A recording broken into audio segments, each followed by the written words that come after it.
Apologize for the change of scenery. I'm holding my mic now. I'm in St. Lucia with the grandparents for a week. Yeah, I didn't even bring my laptop charger. So I'm about 10% left on my battery.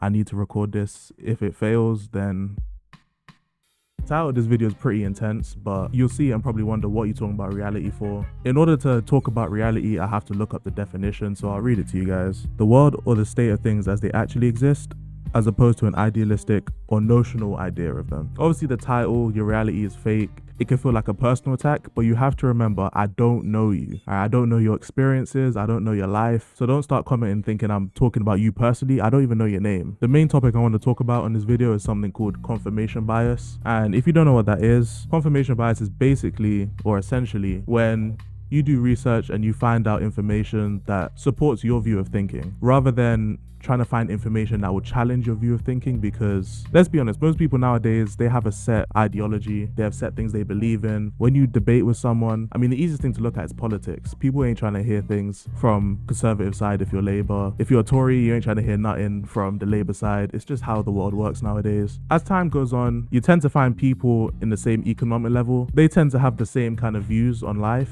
And I can never tell if it's because of confirmation bias or if it's because of something they actually believe in. And I feel that way because everyone, they will take whatever scenario happens and they'll twist it and they'll warp it just so they're able to perceive it better. So like, for example, I'll give an example. If your 2-year-old sees you going to work every day, they're not going to think about bills. They're not going to think about paying your rent or your mortgage. They don't understand that. Even if you sit down and you talk to them about it, they're not going to know what any of it means. They're just going to see that you're going to work or you're going out every day and you come back at a certain time. Now, they're not ignorant and they're not hard-headed. It's just hard for them to have the concept of something they've never experienced in their life. Another example of this for people who don't have kids, I don't have kids, so I'll give another example too. But there's been times where I replay scenarios in my head, or I think about scenarios of me ever meeting a celebrity or a YouTuber whose content I like, or a celebrity who I like. It's something most of us have done, even though we won't admit it because it's kind of embarrassing. In reality, I'll never really know what a celebrity is like personally because I haven't seen them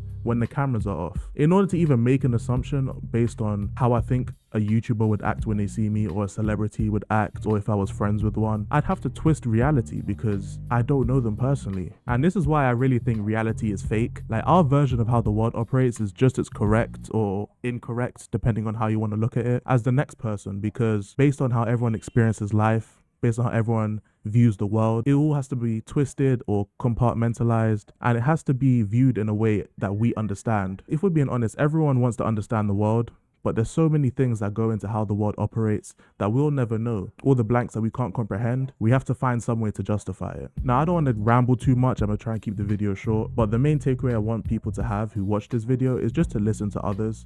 Listen to as many perspectives as you can. Listen to as many people as you can.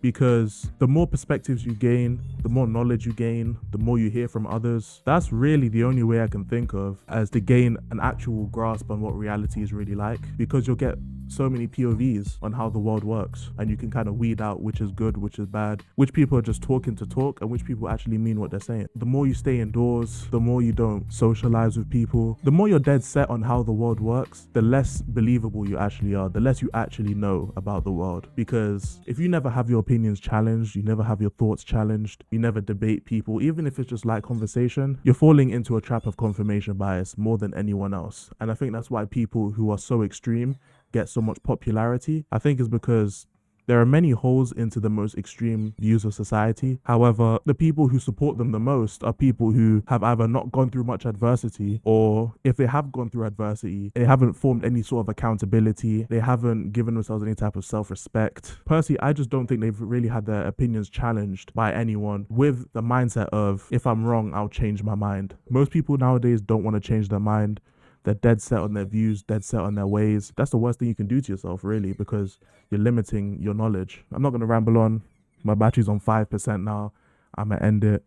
And hit up the comment section if you disagree. I'm not a savior nor a saint. Told 30s and sticks with an open case. I try to behave when I know I can't. Sole purpose of this is to motivate. What's the ticket? Shit we can negotiate. Take a toke of the law while I pour the drink.